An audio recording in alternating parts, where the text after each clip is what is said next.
விழுப்புரம் மத்திய மாவட்ட பாமக செயலாளர் மயிலம் சிவக்குமார் கட்சியிலிருந்து நீக்கப்படுவதாக நிறுவனர் ராமதாஸ் அறிவிப்பை வெளியிட்டிருக்கக்கூடிய அந்த அண்மை தகவலை நாம் பார்த்துக் கொண்டிருக்கிறோம். இது குறித்து பேசுவதற்காக அரசியல் விமர்சகர் திரு ரவீந்திரன் துரைசாமி அவர்கள் நம்மோடு இணைப்பில் இணைந்திருக்கிறார்.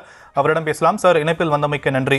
இப்போ பார்த்தோம்னா பாமகவில் என்ன நடக்குது அப்படிங்கிற கேள்வி எழுந்திருக்கு. அன்புமணி தரப்புல ஒரு அணியாகவும் ராமதாஸ் தரப்புல ஒரு அணியாகவும் பிரிந்து செயல்படுறாங்களா, அப்படின்னா பாமக உடைந்து விட்டதா அப்படிங்கிற கேள்வியும் எழுப்பப்பட்டிருக்கல. இதை நாம எப்படி புரிந்து கொள்ள வேண்டியிருக்கு?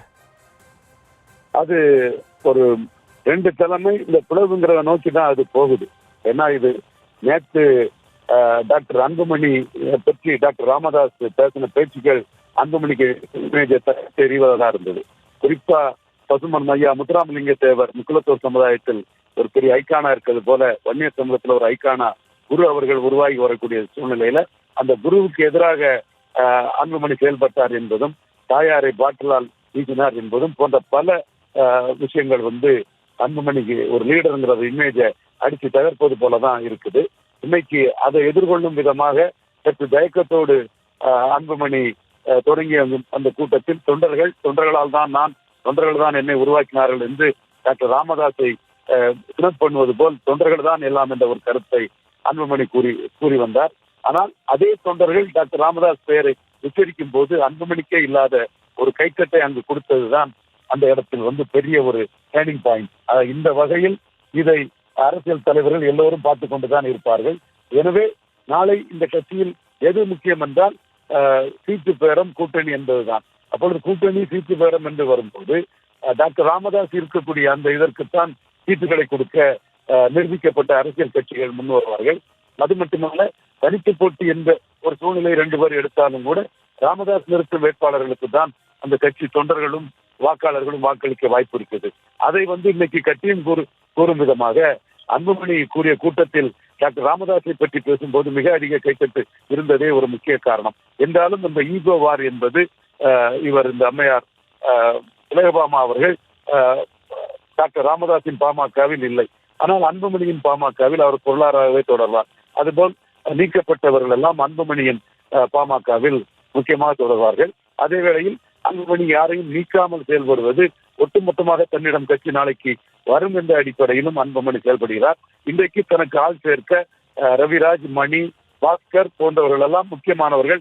இவர்களால் ஆயிரக்கணக்கான திரட்டும் சக்தி படைத்தவர்கள், ராமதாசுடன் இங்கு நிற்பவர்கள், கள அரசியலும் ஆட்களை திரட்டும் சக்தி படைத்த நண்பர் ரவிராஜ், பாஸ்கர், மணி போன்றவர்களும் ராமதாசிடம் திரண்டு வருகிறார்கள்.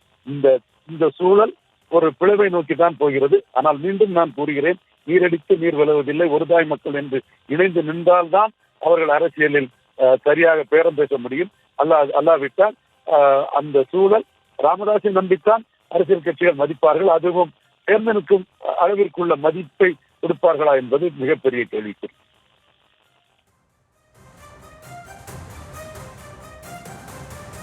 சார், ராமதாஸ் என்ற நபரை வைத்துதான் அரசியல் கட்சிகள்லாம் நகருவாங்க, அவர்கிட்ட தான் கூட்டணி விஷயங்கள்லாம் பேசுவாங்க அப்படிங்கிறது ஒரு பக்கம் இருந்தாலும் கூட பாமக தலைவராக பொதுக்குழுவில் முறைப்படி தேர்ந்தெடுக்கப்பட்டு தேர்தல் ஆணையத்தால் அங்கீகரிக்கப்பட்டவன் நான் தான் அப்படின்னு அன்புமணி சொல்றாரு. அப்போ பாமக தலைவராக தன்னைத்தானே ராமதாஸ் அறிவித்துக் கொண்டிருக்கக்கூடிய நிலையில பாமகவின் தலைவர் தான் அப்படின்னு அன்புமணி சொல்லக்கூடிய நிலையில தேர்தல் ஆணையம் என்னென்ன விஷயங்களை குறிப்பிட்டிருக்கிறாங்க? யாருக்கு அதிகாரம் இருக்கு ஒரு கட்சியை பொறுத்த வரைக்கும்? தேர்தல் ஆணையத்தை பொறுத்தவரையில் அன்புமணி தான் பாமக. தேர்தல் ஆணையம் அன்புமணியைத்தான் பாமக அங்கீகரிக்கப்பட்டு அந்த தேர்தல் ஆணையத்தில் இருக்கும். நிறுவனர் என்ற பெயர் தேர்தல் ஆணையத்தில் அங்கு சட்டப்பூர்வமாக அங்கீகரிக்கப்பட்ட பெயர் அல்ல. தலைவர், செயலாளர், பொருளாளர் தான். அதில் யார் பிகாம் சிக்னட்டரி என்பதும் இருக்கும். ஆனால் இன்றைய தினத்தில் பாமகவிற்கு எக்ஸ்க்ளூசிவ் சிம்பல் கிடையாது.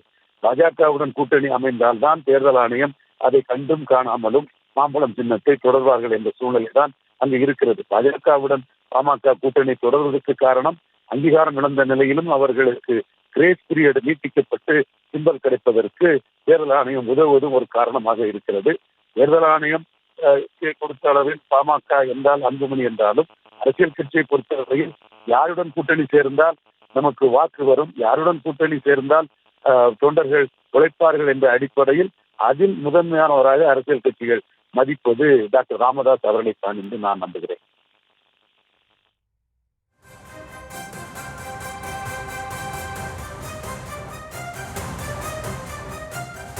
சார், கணிசமான வாக்கு வங்கியை வைத்திருக்கக்கூடிய ஒரு பாமகவை நோக்கி பல அரசியல் கட்சிகள் வருவதற்கு வாய்ப்பு இருக்கு. 2026 சட்டமன்ற தேர்தலில் பாமகவை எந்த கட்சி தன் பக்கம் இழுக்கலாம் அப்படிங்கிற ஒரு பார்வை முன்வைக்கப்பட்டாலுமே கூட இப்போ 2 பிரிவாக இவங்க பிரிந்து செயல்படுறது பலவீனப்படுத்தாதா பாமகவை மற்ற கட்சிகள் முன்னாடி? அவங்க போய் ஒரு கட்சியில கூட்டணி வைக்கிறாங்க அப்படின்னா அவங்க எனக்கு இத்தனை சீட்டு வேணும் அத்தனை சீட்டு வேணும் அவங்களால இப்போ இருக்கிற சூழலை வச்சு அவங்க கேட்க முடியுமா? கண்டிப்பாக கேட்க முடியாது. இப்போ உள்ள சூழ்நிலையில take it or leave it offer தான் கிடைக்கும். ஏன்னா காரணம் அவங்க ஒன்றாம் நின்றே அவங்க தோல்வியை கொண்டுதான் இருந்தாங்க. 2009 தொடர் தேர்வில் இருக்கக்கூடிய ஒரு கட்சி தான் பாட்டாளி மக்கள் கட்சி. அந்த தொடர் தோல்வி வளையத்தில் ஒரு தோற்று போன கட்சியில் ஏற்படக்கூடிய பிளவு அது மிகவும் பாதிக்கும், மிக மிக மோசமாக பாதிக்கும். இதைத்தான் நான் தொடர்ந்து கூறி வருகிறேன்.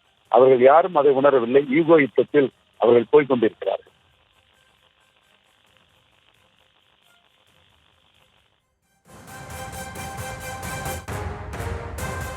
இணைப்பு உங்களுடைய கருத்துக்களை பகிர்ந்து கொண்டமைக்கு நன்றி திரு ரவீந்திரன் துரைசாமி.